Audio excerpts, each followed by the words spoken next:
एक किसान परिवार होता है।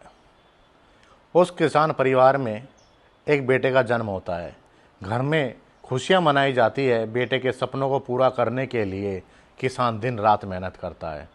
धीरे धीरे बेटा बड़ा होता चला जाता है। जब वह 18 वर्ष का हो जाता है, माता पिता कॉलेज में उसे भेजना शुरू कर देते हैं। कॉलेज में वह एक लड़की के प्यार में पड़ जाता है। माता पिता को इसका पता चलता है तो वह उसका फ़ोन छीन लेते हैं। फ़ोन छीनने के कारण बेटा उन्हें मौत के घाट उतार देता है। नमस्कार दोस्तों, यह कहानी है हरियाणा के डबवाली क्षेत्र के गिंदड़खेड़ा गांव की। गिंदड़खेड़ा में किसान जसवंत सिंह, उनकी पत्नी मलकीत कौर अपने बेटे हरपाल के साथ रहते थे। परिवार अच्छा खासा हंसता खेलता परिवार था। बेटे की उम्र 18 वर्ष से ऊपर। बेटा 12वीं पास करने के बाद कॉलेज में जाना शुरू हुआ। 25 सितंबर की रात उस दंपत्ति के लिए काल बनकर आई।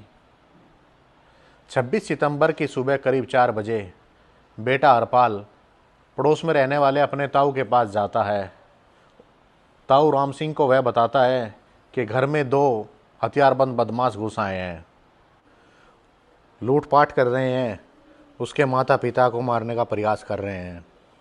राम सिंह यह सुनकर अपने बेटे और हरपाल के साथ मकान की ओर दौड़ पड़ता है। आस पड़ोस में इसके सूचना दी जाती है। सामने एक गुरुद्वारा होता है, वहाँ आने जाने वाले लोगों को इसकी सूचना दी जाती है। लोग एकत्र होते हैं। घर में आग लगी होती देख हैरान रह जाते हैं। वहाँ उस समय कोई बदमाश नहीं मिलता। ग्रामीण आग बुझाने का प्रयास करते हैं और पुलिस को सूचना देते हैं। पुलिस मौके पर पहुंच जाती है और शवों को कब्जे में लेती है। उस समय तक दंपत्ति के शव 90% तक जल चुके होते हैं। पुलिस शवों को पोस्टमार्टम के लिए भेज देती है। उसके बाद पुलिस उस सीन पर, क्राइम ऑफ सीन पर जांच पड़ताल शुरू कर देती है। हरपाल बताता है, घर में हथियारबंद बदमाश आए थे, लूटपाट करके ले गए हैं। पुलिस जब घर की छानबीन करती है, रुपए वहीं पड़े मिलते हैं, जेवर वहीं पड़े मिलते हैं, घर का सभी सामान वहाँ पड़ा मिलता है। घर की कोई भी चीज़ गायब नहीं मिलती। पुलिस को यह कहानी सच दिखाई नहीं देती। यही कहें कि पुलिस के गले यह कहानी नहीं उतरी। पुलिस हर पहलू से इसकी जांच कर देती है।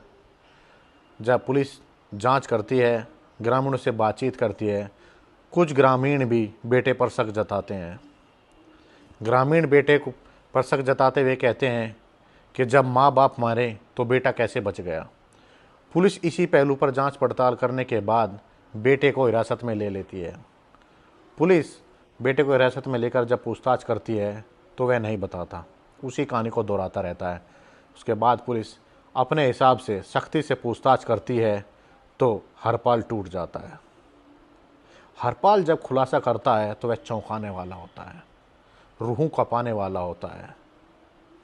आप भी सुनकर सोचेंगे कि आखिर एक लौते बेटे ने अपने माँ बाप को कैसे मार दिया। वह पुलिस को पूरी कहानी बताता है।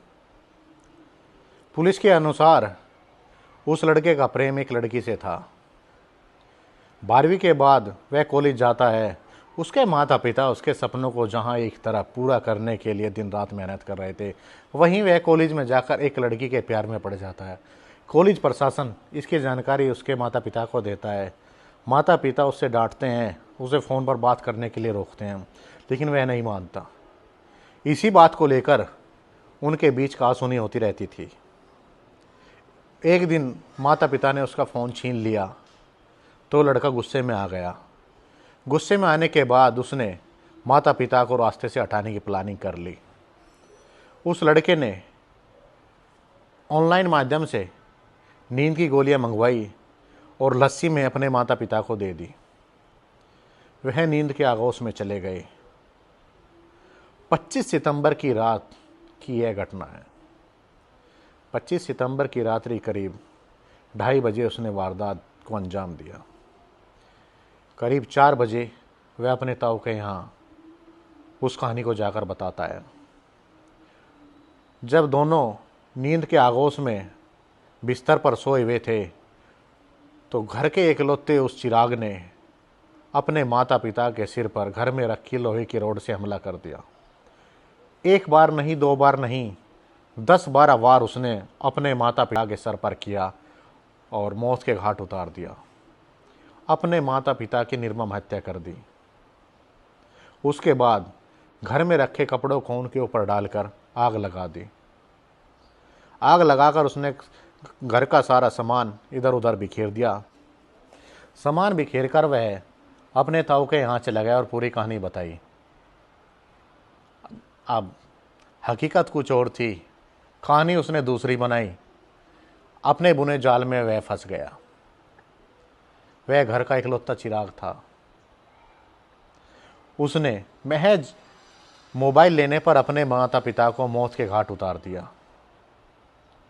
उन माँ बाप का क्या कसूर था? बेटे को समझाना, बेटे को गलत राह पे चलने से रोकना। जरा आप भी सोचिए, इस घटना से हर किसी की रूह कांप जाती है। आज का युवा कहाँ जा रहा है? माता पिता बच्चे के भले के लिए समझाते हैं। अगर वह फ़ोन न लेते तो वह उन्हें मौत के घाट भी नहीं उतारता। वह उसके भले के लिए कर रहे थे। एक फ़ोन छीनना क्या गुनाह था, जो कि घर का इकलौता लड़का, उसने उनकी ज़िंदगी छीन ली। उसने अपना परिवार पूरी तरह तबाह कर दिया। खुद अब सलाखों के पीछे होगा। अपने माता पिता को मौत की नींद सुला दी। जिस घर में उसके माता पिता ने उसके लिए सपने संजोए थे, अभी उसके सपनों में रंग भरने ही थे। घर की 4 दीवारें थी। घर की 4 दीवारों पर जहाँ अभी रंग भरना था, वहीं उसके जीवन में भी रंग भरने थे। उसकी ख्वाहिशों को पूरा करने के लिए वह दिन रात लगे रहते थे। उन्हें क्या मालूम था कि उनके घर का इकलौता चिराग उन्हें मौत की नींद सुलाएगा। दोस्तों, इस खबर को सुनकर आपको सोचना होगा। बच्चों पर सख्ती से नज़र रखनी होगी, सतर्क रहना होगा और जागरूक रहना होगा। आपको यह खबर पसंद आई हो तो इस खबर को लाइक करें, अपने दोस्तों के साथ शेयर करें, मेरे चैनल को ज़्यादा से ज़्यादा सब्सक्राइब करें। आपका धन्यवाद।